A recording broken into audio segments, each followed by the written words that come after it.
This week, we find all the ingredients that create an innovative new show. And I find an anime that I am 10 billion% into.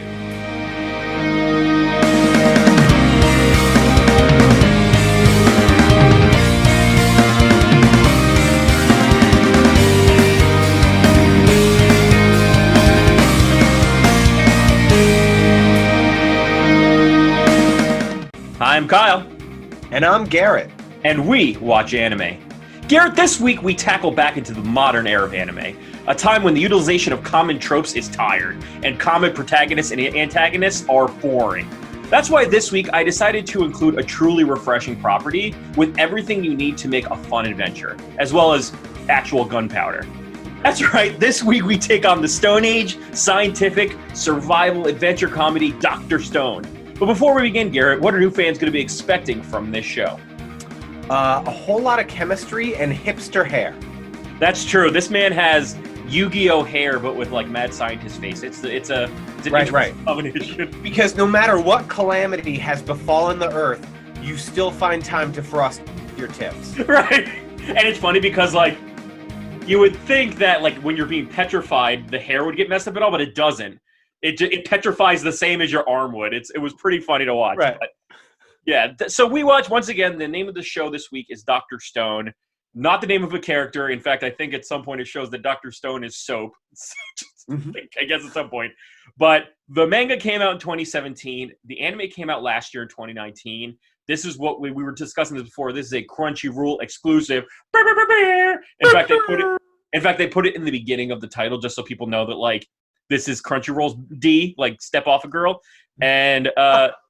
And so it's also very interesting because it's a really unique idea for a story. It's really like something I've never seen before. Like I've seen a lot of survival, anime, but this is like heartfelt and fun, but also serious and dramatic, but also at the same time based on a really interesting idea. So you were telling me before, Garrett, before we go into what it's all about, that you liked this show, that you were actually really into it.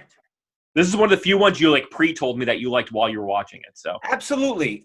Look, this through 35 plus episodes, it's never been a chore. It's something that I look forward to every week. But just like with all things in life, you're showing me a wide spectrum of anime. Right. You know I'm gonna like some of them. You know I'm really not gonna like others. You know some are educational, some are just for fun.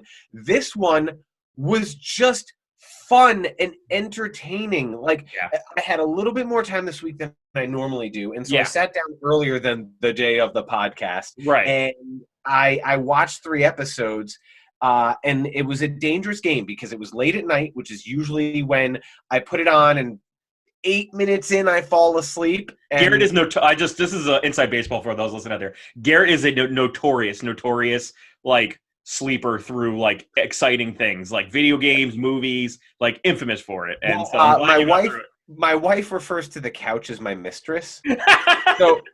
so I'm a big fan of like I will be tired and most people will be like, great, shut off that TV and get to bed. And I'm like, no. Let me put on something comforting so I can nap on this couch for an hour.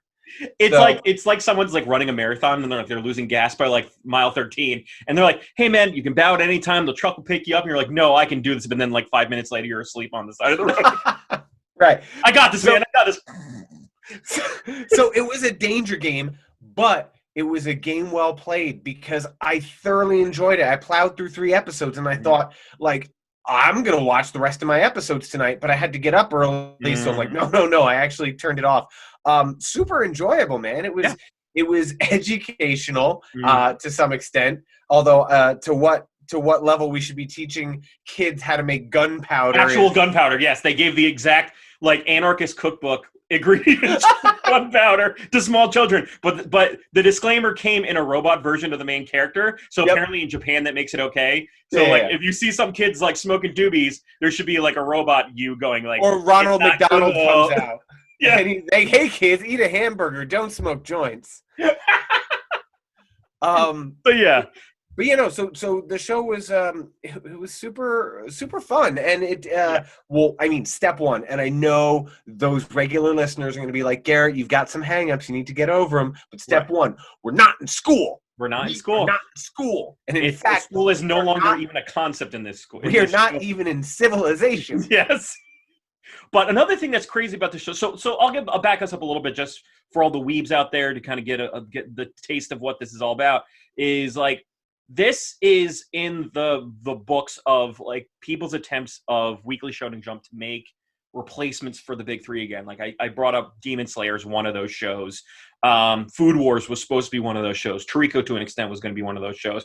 This show is, I think, the perfect show to show someone who had grown up with the big three.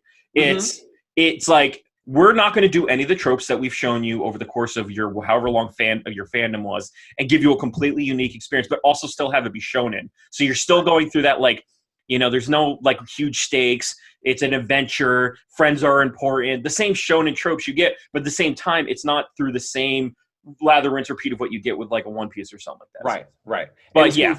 So for the noobs at home, because the weebs are probably familiar with this on the scene. So for the noobs at home, if I can just give you a little bit of background. Give us a taste of what Dr. Stone is all about. Right. So the first episode starts with your two main characters, at least the first 7 episodes, probably for much longer than that. Yeah. And this should have been a red flag, because like, oh god, it's in high school again, because it starts there. But you have Senku Ishigami and Taijo Oki. All right, so Senku and Taiju. Yeah. And so Taiju goes into science class, and he's clearly a jock, and he tells his buddy Senku, who's like a science guy, he's like, I'm going to tell this girl that after 5 years that I really love her. And Senku's like, sure you will. No, you will. Or actually, he believes he does. I can't remember if he thinks he will or he won't. But well, he tests him in a very interesting way. He goes, I have a love potion to make sure that it happens. And this guy's a scientist, so people will believe it. That's right. He says, I have a love potion. Do you want to make sure that this will happen? Yeah.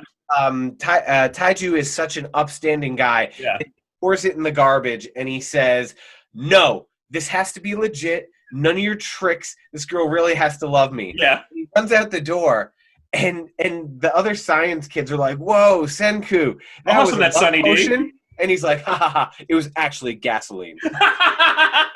A real gambit to like test your friend's like moral standards. It's like, I either poison him or... And when they call him out on that, he's like, I was 10 billion% sure that he was an upstanding guy and he was not going to do it. And that's a recurring catchphrase for Mr. Senku there, yes. Yeah. So Taiju goes outside and he meets Yuzahira in front of this tree. They keep calling it like the Kamahora tree. I don't know if that's a type of tree. And he's like, I need to tell you something. Over these past 5 years, I've felt, what's that green light? Extinction level event. It's like Independence Day. Imagine like a romance anime coming in, but at the top of like the World Trade Center. Or the Empire, whatever, I forgot what. Empire State Building. Chrysler Building? Okay. On the top of the Chrysler Building, like, I have something to tell you. Everyone on planet Earth and swallows, like the bird. The birds. Is turned into stone at this moment. Yes. And I thought that was really... It's also interesting how earnest this guy is. He's like, everyone's vaporizing, but if I do the anime, like, don't do it in front of her, like, that'll save her. He's like, Yuzahira, I will protect you. And everybody just turns into stone. And what a shame, too, because you want to tell this girl you love her, but now you're frozen and you can't look at her now for the rest of the time. What a poor guy Taiju is in that situation. So fast forward a little bit. A little bit. A little bit of time. That's a little bit of time. And Taijo is thinking to himself this entire time. So you hear this inner monologue, and he keeps saying, I need to stay awake. Yeah. I'm going to wake up from this, and I'm going to protect Yuzahira, and that's what's going to happen. Mm-hmm. And this sort of keeps him going. And then one day, he breaks through. And it kind of reminded me of like Star Wars when like Han Solo gets frozen in the carbonite. And it breaks off him. Yeah. And he starts sort of exploring, and what he sees is that civilization is gone. I mean, I kept thinking in those first few moments, like, well, this is weird. Like, why is he not in the ruins of the city? Mm-hmm. But so much time has passed that metal has rusted away, Mm-hmm. concrete has fallen on top of itself, and trees have taken over. Yeah, plant life has the, taken over. the earth has reclaimed itself. Right? Exactly. And he's sort of like exploring around, and he finds Yuzahira. Mm-hmm. He finds her shape because somehow her headphones got frozen onto her head. So I had to stop for a second to talk about this girl's headphones because she has like Chobit's head, like like the weird things that are on the side of Chobitz's head. Yeah. They're headphones, but she's not wearing them on her ears, but they're like too short to be put on her ears. That like this is a great show, but that bothered me for like a solid 3 or 4 episodes. I was like, why does this woman have this weird, like, not quite reach your ears headphones? I didn't get it.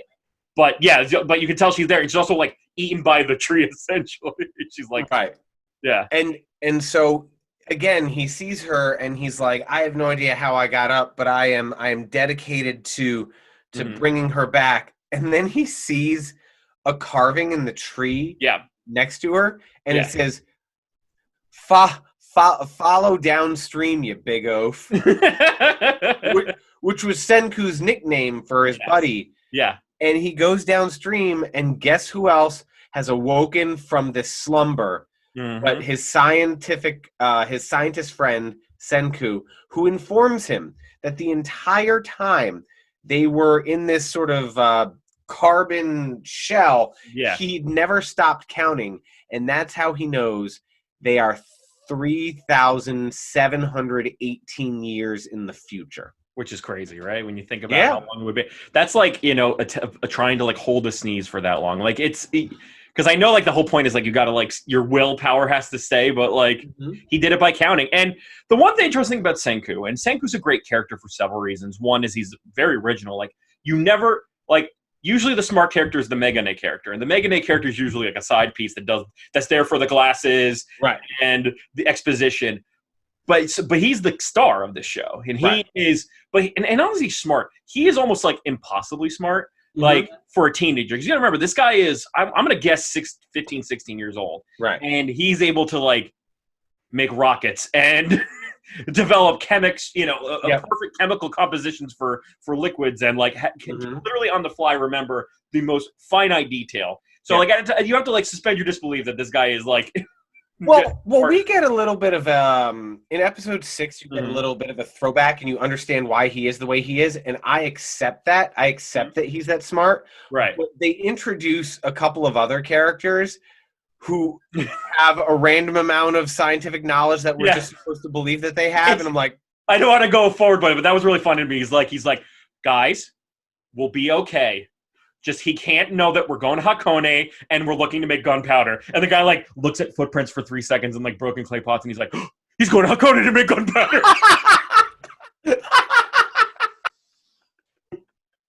Nope.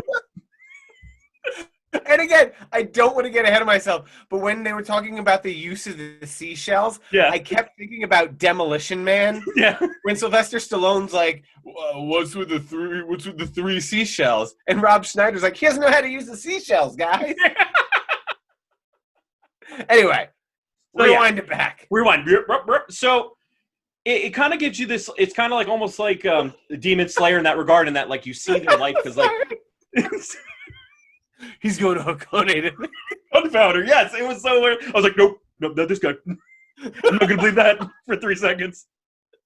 And so, So we get to a point where, which I liked about this is the show is deliberate in talking about time the way it does. Right. A lot of times they'll use explainers to be like, oh, and then we figured it out 3 months later. I'm now stronger than I was 3 months ago. This one took its time to be like, no, science is long, science is deliberate, science is exact. It took us a whole year to figure out what this magic juice is that we're trying to figure out releases people from the stone. Right. I mean, don't get me wrong. They still used a montage to get you there. They did. It wasn't going to be like they were going to actually do like a full year's worth of it. But it was still interesting to see that like they had to go through a season, they had to be conscious of weather, and they had to be conscious of like sometimes you're going to try it, it's going to be bad and all that stuff. And I like that a lot. Absolutely. And also it shows like a really good like the brains and brawn comparison was really interesting between the two characters. Sure. This show was huge on the scientific method in that just because you didn't get the result you want doesn't mean that the experiment failed. Right, exactly. It means that you have removed a possibility, and now you get to try another possibility.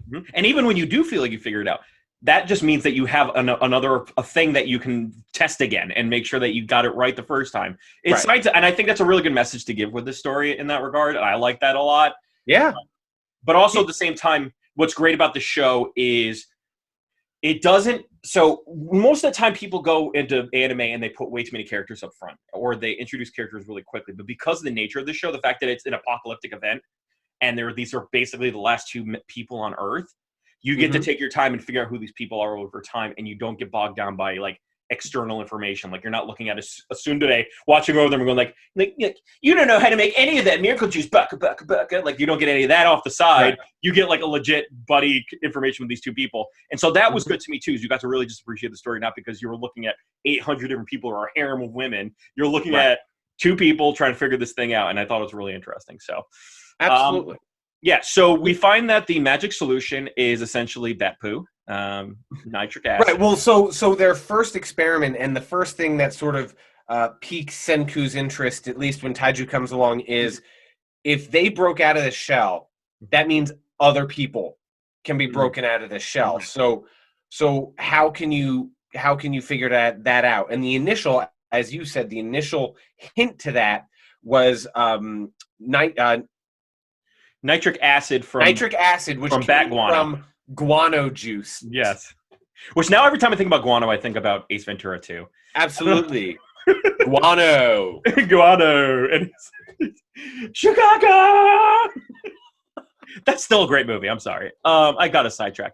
And also what's interesting is that we meet kind of our first antagonist through the course of the first two episodes, because they kind of talk us through the lions, talk us through the situation. So these guys, they need to find a way to awaken other people, and they come up with the special juice, the magic elixir, call it what you will, and it's 30% this nitric acid, but it's 70% alcohol, which, again, I like the interplay between these two, because they're building you up for saying Senku is the brains and Taijo is the brawn, but Senku's like, I don't know how we're going to make ethanol or alcohol, and Taiju's like, hey, I just had these really sour grapes. Why don't we make wine? And so that's how they come up with this magic elixir. And they do a million different experimentations to get the right ratio. And this is what you said, it took a year. And they kept practicing on swallows. And I'm sure the long game will tell us why this other bird went down with humans. Right. But just know that you're probably not going to know for a while. Right. And also, every other animal's fine, but for some reason this bird was the one thing that got wrapped up in this nonsense. So they sort of come to a decision, or they have to come to a decision. How do they go about picking who's going to be first to be reanimated, or if they're going to try to reanimate them? And while they're trying to figure this out, they get surrounded by lions. And the lions are really tripped out by them, because the lions have become the king of the jungle, truly, because humans haven't been the dominant species on the planet in 3,700 years. So these lions start chasing them down. So there's one male leader of the pride, and then there's a bunch of females, and they're hunting them through the forest, and they're running after him. And the only solution that they can come up with is they saw, and again, this is sort of like a take it with a grain of salt. He's like, I saw this super duper mega strong high school student from back in the day. And so they pour this magic solution onto this kid while they're surrounded by lions. And it cracks, and it like opens his eye, and he just goes, tell me the situation. As if he's a soldier reporting for duty. At least in the beginning of like Demolition Man, you notice that's like Sylvester Stallone's like, what's happening? Right. And so Senku's like, we've got lions from 3 to 9. got it. And he breaks out of the shell and he freaking heart punches a lion. The original move of The Undertaker, giving him the good old-fashioned heart punch. Right. And he kills him. And the other lions are like, ah, and they run away. Give her 2 legs. Right. Mind you, he's also like super naked. He's another crazy thing. Absolutely a Tarzan-esque type. Right, exactly. What's crazy about this is that, like, kind of the little flares that you get from different characters in this show is that when they break out of the shell, they don't go like 100% to what they look like. They're still kind of cracked from when if they're stone cracked, it'll leave cracks in their skin. But another thing is that like it doesn't always 100% get rid of all the stone. So the stone is always in like convenient spots all over the body. And his is like these perfect like napkin holders around his hair to give him like perfect like Oh, was that stone? That was stone, yeah, that didn't fully break. So he has like 4 perfect napkin holder scrunchies made out of stone to give him that perfect like badass look that he got from it. He's like very Jason Momoa Tarzan-esque. Yes, exactly. So this character Tsukasa, he basically is like, hey guys, what's the sit rep? What's going on? Yeah. And they're like, we eat a lot of vegetables because we don't know how to hunt. And he says, as long as you're with me, I'm going to protect you. You never have to worry about me. And Taiju, he just thinks this guy is swell. He's the greatest. But Senku is very leery of him. And he has a lot of apprehension about sharing everything with him. Right. Senku's goal is he wants to bring civilization back. He was a kid of science. He was a kid of technology. He wants all of that to return, and he wants to bring everyone back in a way that makes the most sense. Right. But in this new world, you don't know who you can trust, how people feel, how people will react, and so he's very like apprehensive about Tsukasa because while Taijo, his friend, is the brawn and he's strong and all of that, this guy is like a one-man army. He's also very clever. Like we talked about this before. He's like smart and but he's also like deadly powerful too. Like he knows how to kill people and hurt people and like really punch a lion in the heart. Right. He knows how to, tombstone pile driver or peacock. I don't know. Like so and so this was getting to an interesting point of if you were given that situation and you came to this new world and you're like the only ones left and stuff like that, why would you want to go back to, you're in 2020 right now. Like, would you want certain people to getting back from stone? And it's an interesting interplay, especially with how he feels about wild nature. So for him, he's like the preservationist. He's the guy that doesn't want you to touch the wildness of the world because he remembers a time in which he wanted to get shells for his sick sister. And a drunk fisherman who said, these are my shells, you're stealing the shells, smacked him around and he wasn't able to get the shells for his sick sister. And so that kind of culminated in this idea of like, when people once adults get a hold of this world, they're going to want and take and want to, say things are my property, like kind of like they're going to try to colonize this world again. Right. Well, but think about if everyone was asleep and then they awoke 3,700 years later, the first thought that came to my mind was I was like, oh man, would Israel and Palestine still be fighting? Right. Like, exactly. There's going to be all these battles for, you could say, okay, everyone, you're still Japan, you're still America, but it's not going to go that smoothly. No, it's not. And on top of that, there's the stuff that you would do to get ahead of things like weaponry, missiles, military force, like that doesn't exist now. So now everybody's on an equal playing field. Who do you give power to? And so I get so it's actually like a really interesting take on an antagonist, one of the antagonists you meet in the show, of like, but he kind of takes it a little bit too far. Now talk us to that a little bit too. I think he gets a little bit too cray-cray. Right. So he thinks that there is an innocence and purity to children. Yeah. He probably deep down also believes that there is a gullibility and a desire to be led, which would put him in power. But he thinks because of this abusive fisherman, that older people will corrupt. And so as they're traversing this landscape, there are petrified people all over the place. Yeah. Just some are broken. Just like screaming lawn gnomes everywhere. Just like... Right. And some of them are, their arms broken off, this is broken off, and those people will never be able to be brought back. But there's a lot that are still in good condition. And when he sees adult ones, he crushes them. Right. He straight up knocks their head off, which is murder. Right. Especially now that we know they might be living beneath that. Right. Exactly. So it's an interesting take because it's now the dueling forces of science versus nature. Talent versus intelligence, who should win in that situation. I think that's a really genius way of telling that story through 3 specific characters. Right. And when Senku sees this, he's like, I can't get down with this guy. No.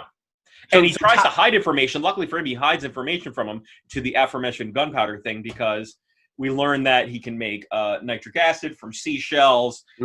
He that's what. Right. And so some of the funnier moments are this guy doesn't really know how he was brought back. He just knows that he was brought back. And so, Senku's like, man, I have to make sure not to tell him about the magic elixir. And Taiju's runs up and he's like, the magic elixir is I have it! Yeah! And his face is like... And then also, another thing is the girl he wants to bring back, he ends up doing, which is a really good, sweet, touching moment. But then I also got really annoyed for several reasons. First off, Yuzuriha, which is another thing. So you saw Yuzuhira, right? Yes. I was thinking for a long time it was Yuzuhira because I've never heard anybody with the end name Riha. I've only seen Yukihira from Yukihira no Soma, Shokugeki no Soma, that guy. And so I've never heard someone with the last name Riha. So I was like, what? Yuzuriha? I've never heard of that before, ever, in Japanese names, but apparently they had it here. So that was one thing.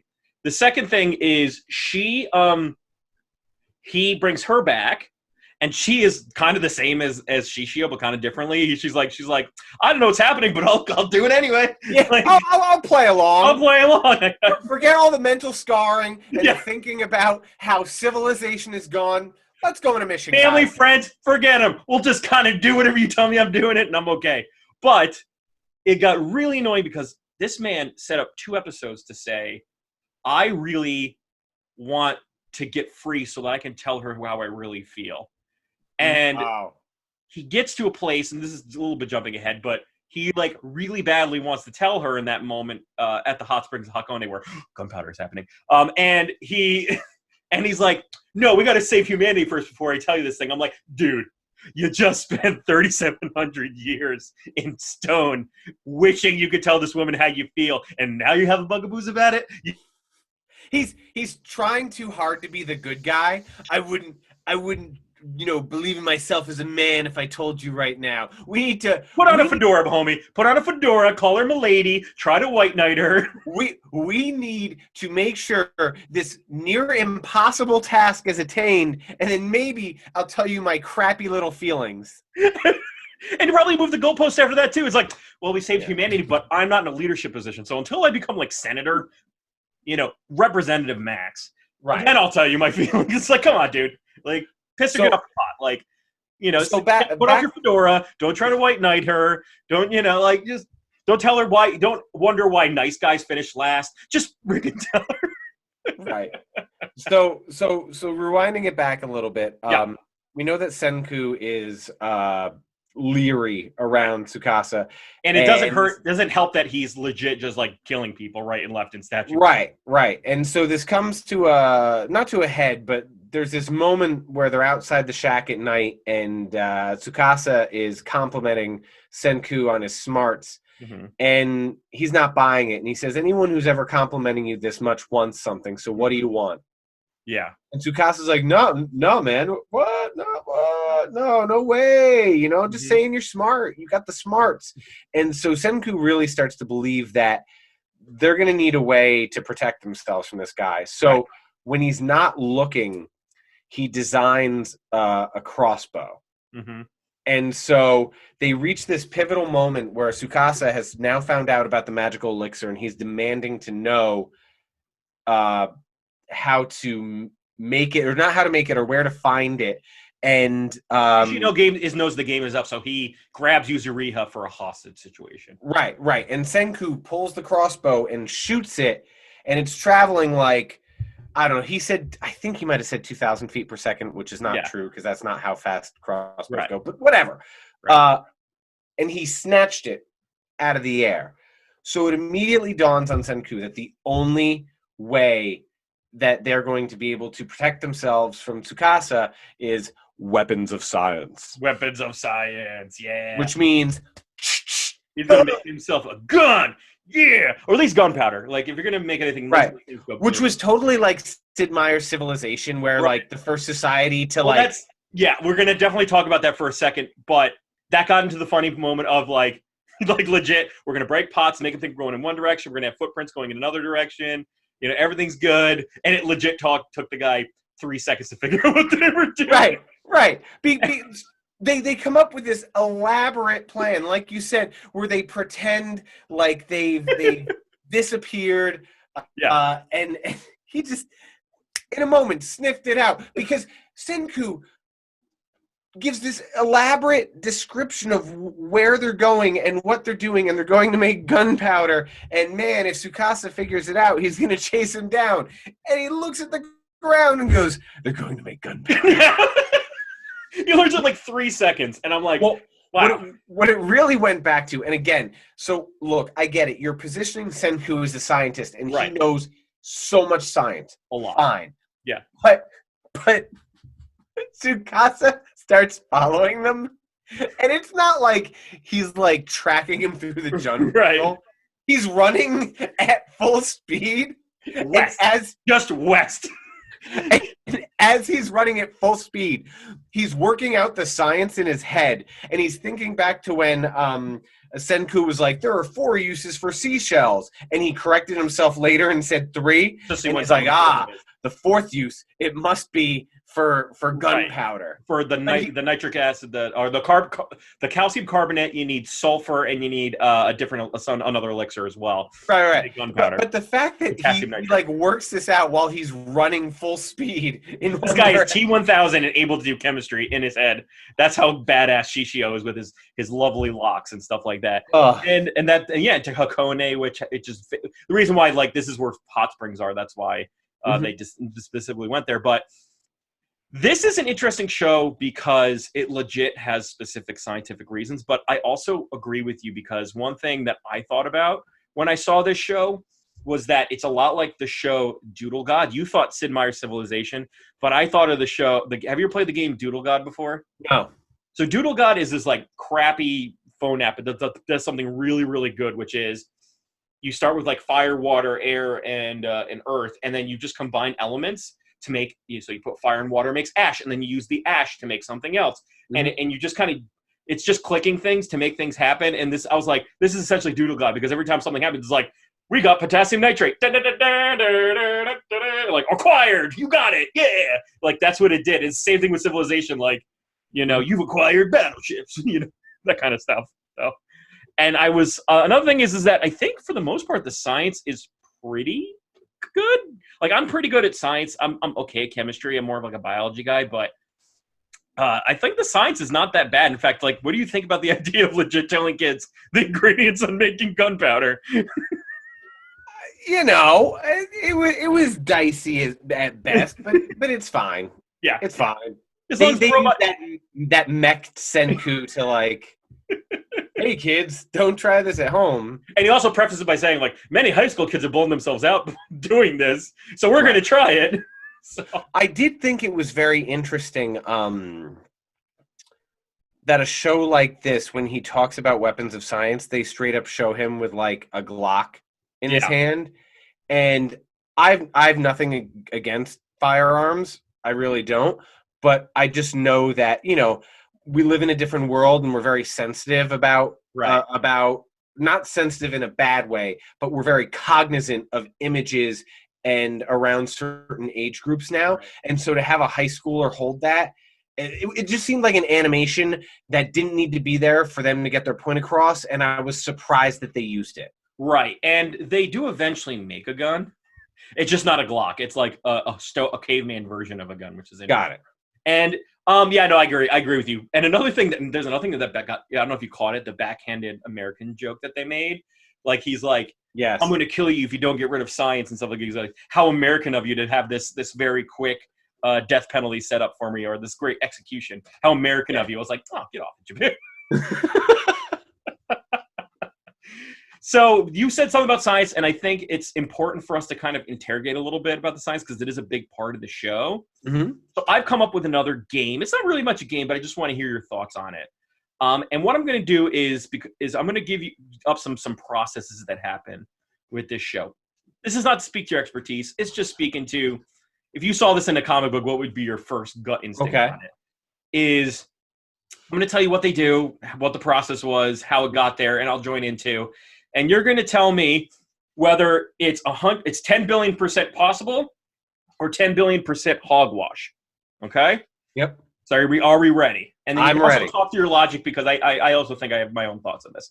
Okay. So the first thing is how they made alcohol. You're the wine guy. This is more of like I had to get your thoughts on this.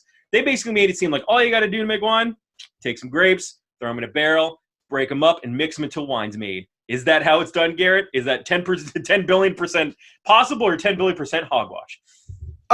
10 billion% possible. So essentially, you put all the grapes in these tanks, and eventually, like a shell forms at the top, and depending on, and a lot of times it's like the skins that rise while the juice settles at the bottom. Right. Right. And because the flavor and the tannin and the power often comes from the skins, depending on the winemaker, they will. It's called punching down, which means they like break the top down in, and then they remix it in with the juice, so that it reincorporates and takes more out of it, and then it will rise and rise again, and then eventually you pump the juice out, and you're left with this extra must. And sometimes you can make liqueurs out of it and stuff like that. You can distill it out of grapes. So yeah, and to be perfectly honest, like some of them are a lot of, for sanitary reasons and other reasons, a lot of winemakers use closed stainless steel tanks nowadays. However, old school will use cement or clay pots called amphora, which you bury into the ground, and you just put like a piece of wood over it. So this is 10 billion% possible. Impossible. Yeah, and they made it seem like this was very much like bathtub hooch. Like it didn't taste good at all. Right. So the purpose of it was going to be not for flavor so much as just getting the alcohol out of it. Okay, for sure, because the sugar's going to turn the alcohol. Absolutely. Right, exactly. So next, so that's possible. The next thing is he makes glasses. He's able to take, and specific glasses. So this is glasses that someone then can wear prescriptively to fix their vision. So a little bit of a spoiler, not too much. You kind of see this in one of the episodes. They meet a village that actually comes from like long-standing humans that didn't get petrified through some reason, and those humans have the genetic disposition for nearsightedness, but they don't know what glasses are. So a lot of them are nearsighted. So he, like to show his science prowess to this like primitive civilization, makes them glasses. And one of the things that he does is he takes quartz sand, which he finds. Just another thing is like they find minerals. So that's suspend where they find things, like all these random minerals that like they're there. Yeah. They're all available. All ore is in the same spot in Japan. Right. Just suspend disbelief. Takes quartz sand, calcium carbonate, which we know now comes from shells, and galena, which you can now get lead from, and then you melt it together, and voila, you get glasses that you can now make someone wear for glasses. What do you think, Garrett? Is that 10 billion% possible or 10 billion% hogwash? 5 billion% possible. Okay, and I say that because when you go to like Jersey Shore in the summer, or you go anywhere, you get beach glass. Right. So glass can absolutely come from I forgot sand, about that, yeah. And so that's why I give it a halfway. Why I don't give it a halfway is I don't know the magnifying properties of that glass. I actually don't know the process. That would be an interesting Discovery Channel, how it's made, how glasses are made. Which is like such a lovely thing to just like sit on lay on a couch and listen to. I just want the playlist for how it's made. Yeah. Because the music's so relaxing. Just like that was like the original ASMR. It really was. And the guy's like, the guy then takes the ore and brings it over to the A worker takes in the pins and do, do, do, do. That's and I'm just like on the couch. You know what? I keep saying how I don't need any more streaming services, but now that I know Discovery Plus is available, if they have How It's Made, I might get it for a couple months. Just for How It's Made and Dirty Jobs. That's the only thing you need it for, right? Right. So you say it's halfway, right? Yeah. 10 billion gives us a little bit of wiggle room for this. Right. So the next thing they are able to do is make a battery. So you take a battery by using glass that you can make, so just regular glass to make bottles. Then you take you dip 2 sheets of lead, which you then pulled from the galena, and then you also able to make copper wire at the same time. And you dip the lead into the sulfuric acid. Now this is actually a real way of like pulling electrons out of metal. Whether or not it makes a full functioning battery, I don't know, but that's how they make a battery. And it's not really so much a battery that like you would put into like a cassette player. It's just enough to give you like a little bit of juice when you're trying to make something. So, okay. So does this happen in the first season? First season. 10 billion% hogwash. Okay. So talk me through it. What's your reason? I just think that like, look, I understand that if he woke up with the knowledge that part of the reason why technology took as long as it took was it takes imagination. Right. I mean, you know, I specifically remember back 12, 13 years ago when you were in Peace Corps and we were talking on Facebook chat and I was at a family member's house and I was in Pennsylvania and my dad said, I never would have grown up believing that you could talk to someone on a little thing to someone in another country. So that's why innovation generally takes so long, because you need someone to believe it. So that being said, I understand that the innovation here will come fast and furious because he has the knowledge that he can then bring and other people as they start to awaken other people. There might be other scientists who have other strong suits, so they'll know how to get this done. That being said, at the pace that they're trying to draw this out, remember, we've got approximately 7,332 episodes of One Piece, and he's still not the Pirate King.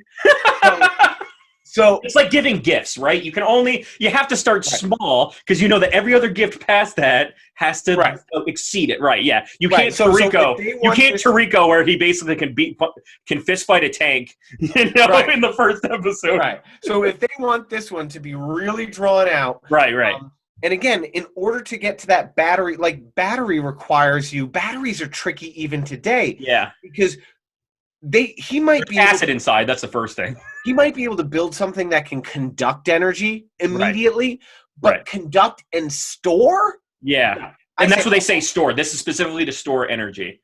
Hogwash. Okay, yeah, I think so too. I think the idea that it would also discharge because electricity needs a circuit, and the reason why batteries work is that it has a way of circuiting within the thing, and I don't see that with open bottles, so I'm with you on that. So I think it's less plausible too. Now we're going to get a little bit into crazy territory, Garrett. By season 2, they're going to be able to make wireless earpieces. So with the copper, has anyone built a building out of stone yet? No. Hogwash. He's able, and it's also kind of like quasi-electronic and quasi like 2 soup cans on a string. Yeah. So it does make sense that like you can make sound happen by transmitting radio waves via electric signals, and I think that's what they're trying to do here. And by their logic, they were also saying it's not like you're going to get like what we're getting here. Like you're not going through a really nice microphone through a really good digital thing. You're kind of getting like tinny interpretations of what the person's saying, which is enough if it's just going to go into your ear, right? And we're doing a secret mission. So what they do is they take a rock, copper wire for the antenna, a copper wire for a coil, and that's it. That's all they use. They use copper, essentially, and they use conductive energy within the copper wire to make a wireless earphone. Hogwash. So I understand that I think the first season is like 24 episodes. So if you're saying that this happens in episode like 35 in season 2, keep in mind that at the end of episode 6, as he's trying to rescue someone, he's giving a tutorial on pulleys. Yeah. So we started pulleys, and now we're able to make wireless earphones. Right. So like pump the brakes, Senku. It's a little bit. It needs to be pumped up brakes because the next thing we do is he's able to make a drone. Okay. If it's like a Flintstones drone where you put like a magnifying glass and a wire on a prehistoric bird that flies around. It's just a paper plate on a string, and it just like uses gravity to float down. Yeah, no, it's not that type of drone. It's a legit. Like they're able to get plastic from beeswax. They're able to use propellers from feathers, bamboo for a lot of the structural components, wire and iron from electromagnets. They're able to make electromagnets, which you can do basically. But yeah, so what do you think, Garrett? So what is the purpose of the drone? Is it to bring something somewhere or pick something up? So or is it to gain a I don't want to spoil advantage? too much of the. I don't want to spoil too much of the show. Is there a camera on it? No. This is to literally catch something in the air. Slightly more believable. Right. There's something they're trying to catch and bring to them that's in the air that they have to grab. You know what?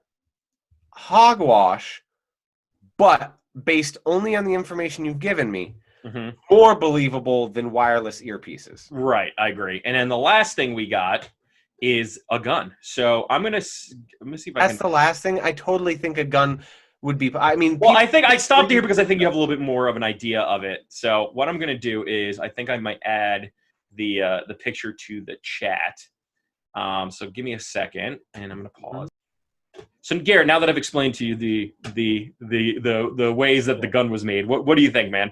Because it's essentially like a carousel of ball bearings that. Yeah, no, it's primitive, yeah. But it's totally possible.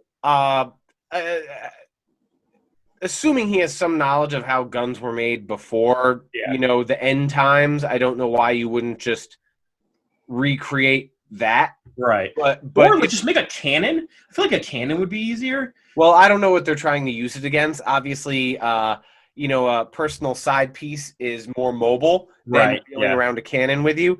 Also, it's probably not very accurate, like muskets. That's what they say in the show, that because it's ball bearings, this thing has like zero accuracy, so you have to kind of get close to the guy in order to make it work. Kind of like those old-timey like Sherlock Holmes guns that like came out of your pocket, and you had to get like really close to them to make it work. And I cannot emphasize this enough. People at home, do not do this unless you are in the presence of a well-trained person. Right.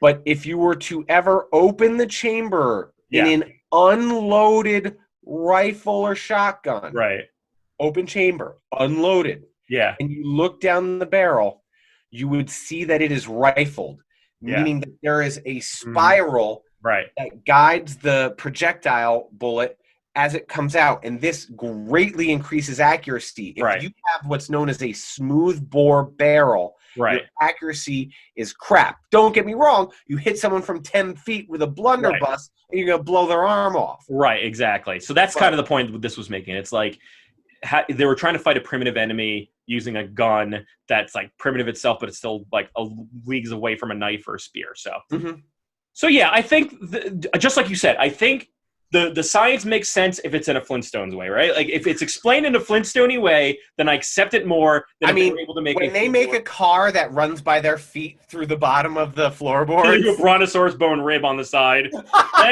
then we'll believe the science that comes from this show.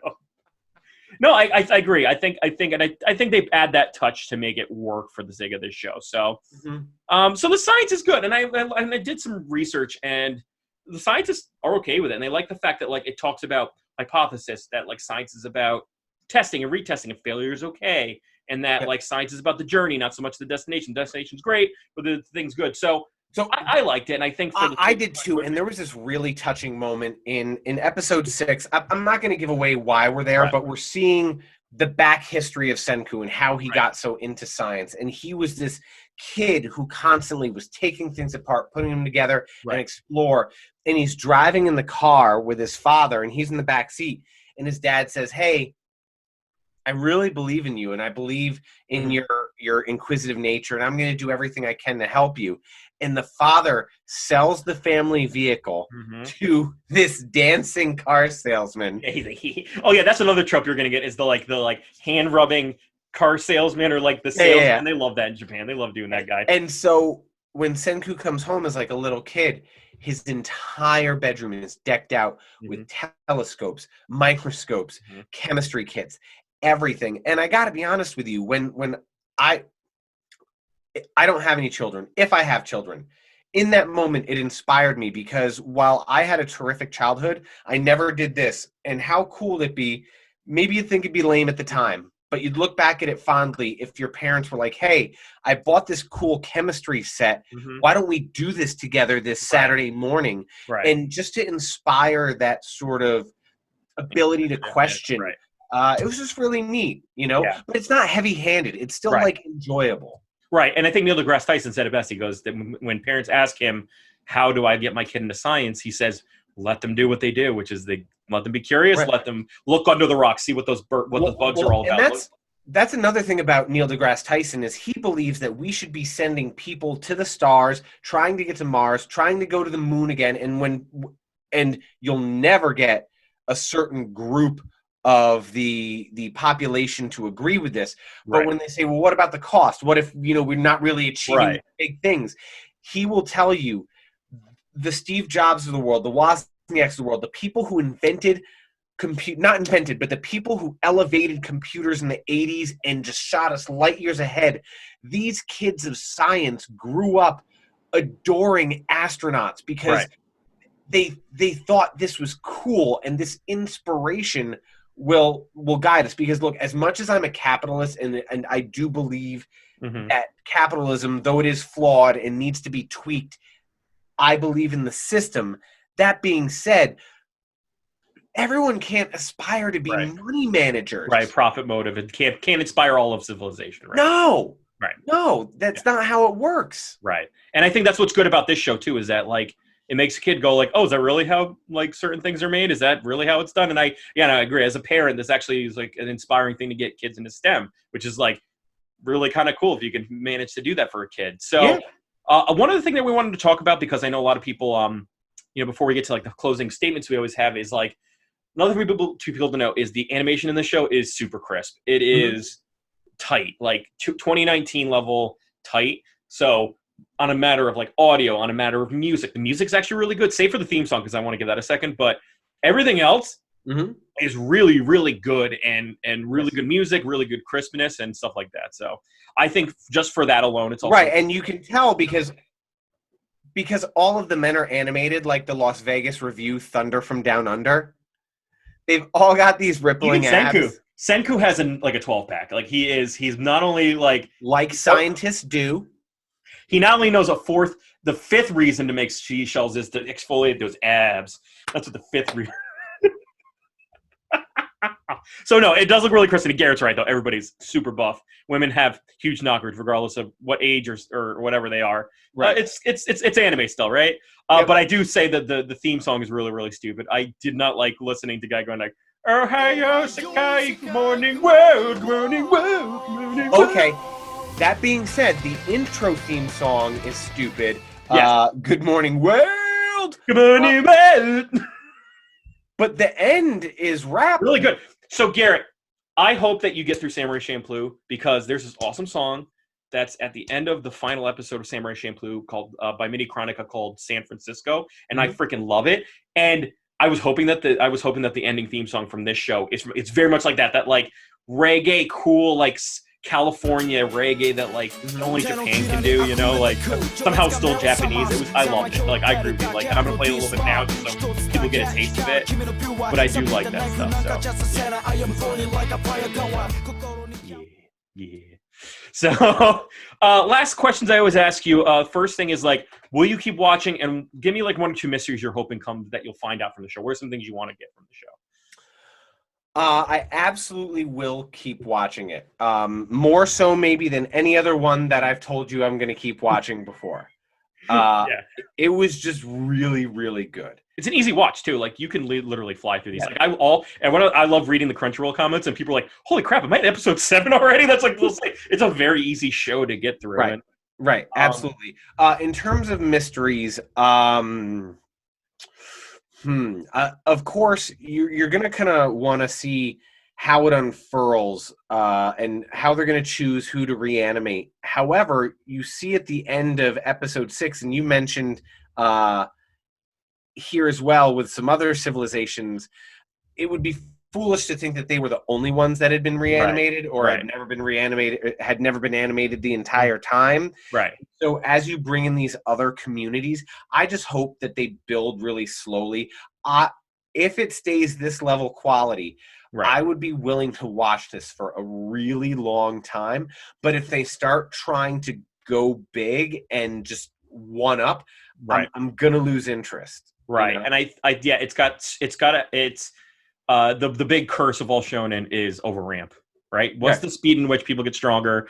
I know I feel that for every show too. And for me, I'm caught up on the manga because a lot of these shows I read before, so I know like pretty much what's going on. I would say that it's still below the ramp phase of like where I think it should be. Yep. They do get to like an antagonist who's kind of Senku-y, and like, you know, you get that like two scientists go up against each other and stuff like that. But here's another thing I want. I want either Taiju to confess his love for Yuzuriya, or they just give up and never effing hear about it again. It's true. I'm like, dude, just pissing you off the pot. Friend zone doesn't exist. If you learn anything from the show, folks, friend zone doesn't exist. That's just your cowardice. Get out there and just tell them if you want it. Right. Or leave it alone. Give them the opportunity to yay or nay you, and then carry on with your life. Carry on with your life. If you learn anything from us, folks. So the last thing is what we do is called the Weeb and Noob score. And just like as we know from normal other shows, is that the Weeb and Noob score doesn't necessarily signify good or bad. It just signifies how much we think you should watch it now, basically. And a high score means go out, get it, watch it, do everything you can to look at it, get Crunchyroll subscription. That's what a high score would mean. A lower score means like, watch it, go for it, but like there's a lot of other things that happen, or maybe it's hard to watch, so maybe prepare yourself beforehand. That's what the score means. So let's start with you this time, Garrett, since you kind of like this show. What would you give it for your Noob score? What would new fans get out of it? 9. Good. I was hoping it was me. So. Absolutely. The animation crisp, storytelling good, educational, not dumb. Like they're not mugging to the camera with all these like common tropes that, and maybe they get there because hey, anime is anime, sitcoms are sitcoms, right? They're gonna do what they do, right? A tiger can't change his stripes, right? That being said, it is just so thoroughly enjoyable, that if your only hang-up will be is if you can't get over the fact that it's animation, because other than that, the storytelling is there. There's enough absurdity that it's funny, but it's also serious. It's a cool concept to think about. I know that there's a lot of post-apocalyptic stuff, and a lot of it is about surviving this wasteland, and people are wearing garbage cans, or in the case of like Fist of the North Star, a single strap with football shoulder pad and a mohawk, and a mohawk. But this isn't about surviving so much as it is about rebuilding, right? I don't think we've seen that. Everything from The Village with Viggo Mortensen. Obviously, I know it was a book first, but it's all this really dark, depressing, like, oh God, the world. The apocalyptic stuff can get a little one note. This is the world is reborn. And what do we do with that? And what direction should it go? Should it be wild? Should it be science? Who should dictate? Young people? That kind of stuff. So I think, I agree with you on that. I'm going to give it my Weeb score of 9 as well. Not to bogart your score, but also like I'm considering it with. So I'm thinking about it with other shows that are in this same realm. So we're talking about Demon Slayer, which you've watched, Kimetsu no Yaiba. There's another show called Boku no Hero Academia, or My Hero Academia, which is another show we'll probably watch because it's up there in terms of like popularity. I'm also thinking about classic shows that came out a little bit before, like Food Wars and stuff like this, stuff that are supposed to be Weekly Shounen Jump's standard bearers. I will say I enjoy this the most out of all those. So for weebs out there, know that those other shows are really good, but at the same time, they do the same things over and over again that you're used to. Maybe Comfort Blanket's okay with you. If you want something that's got a unique story, different way of storytelling, it's just like Garrett said, the root of it is an adventure. The root of it's not depression. The root of it's like, what can we discover? What can we make? What can we discover? It was a little bit more Drake's Fortune. Right, exactly. And Uncharted, Right, like, you could see like Drake getting mauled by a bear, but then he's just going to get right back on that rock and just excited to see where he goes and stuff like that. Yeah. Yep. So I agree. And I think as of all like the new batch of Weekly Shounen Jump flair that people like, I'd say I like this one more than the most. So I give it a 9. So awesome. So yeah, I highly recommend it, folks. I would say its only drawback is that it's a Crunchyroll exclusive, so you don't have Crunchyroll. You got to get it, and Crunchyroll support us, and we can maybe get some people. Yeah, but you know what? Just download Crunchyroll and watch it for free. Watch it for free with ads. With like 700 ads. Crunchyroll's ad system is egregious. It's like I'm like. So maybe pay for Crunchyroll for a month. Right, exactly. Maybe go through a free trial and then just watch Dr. Stone. I don't know. I'm not telling you how to live your life, folks. But if Crunchyroll sponsors us, then I could tell you, like, order Crunchyroll. I'll tell you exactly how to. I'll tell you exactly Crunchyroll. I'll tell you how great it is and how like cheap it is. Anybody can have it. Tonight, when I was having sushi and I was having a spider roll, I was thinking about Crunchyroll. What a great product it is. These are all the great ads you can have more if you sponsor our podcast. So, as we go into complete, like, money grubbing ads territory, we also want to make sure that we give ourselves space, that we petrify the show right now and wish for your thoughts. Is Dr. Stone one of the great new shows that are out there? Is something that people should watch? Is it worth that Crunchyroll subscription? Do you like it for its humor, for the science, or is it something that's a little bit too off-putting? Is the idea a little weird? Do you not like the prehistoric nature of it meets new? I don't know. Let us know in the comments below, because we really want to hear your thoughts, especially for a show that's getting such traction as this one. You want to make sure that you follow us on all of our social media, such as Weeb_Noob on Twitter, or you can say Wanwa Podcast is our handle at Instagram. Also, you can follow us on our main anchor is on anchor.fm/Wanwa Podcast, or you can follow us anywhere your podcast is found. Just make sure you hit us a 5-star rating when you do, because we want other people to watch us. But before we end the show today, Garrett, what are some final thoughts you have on this show? Don't believe the marketing hype. Don't believe L'Oreal. Don't believe Old Spice. Don't believe Dr. Squatch. The ultimate exfoliant is batshit and wine. So we're now going to break ourselves out of our stones, make seashells into gunpowder, follow each other's footsteps. All in all, to wish you all fantastic. See you next week. Take care, y'all.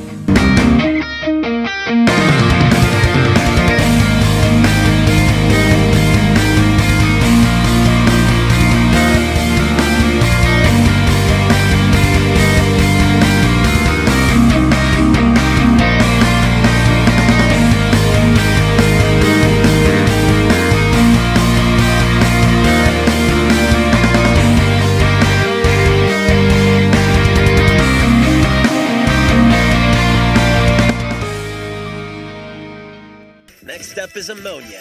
Let's go! Where do you get that?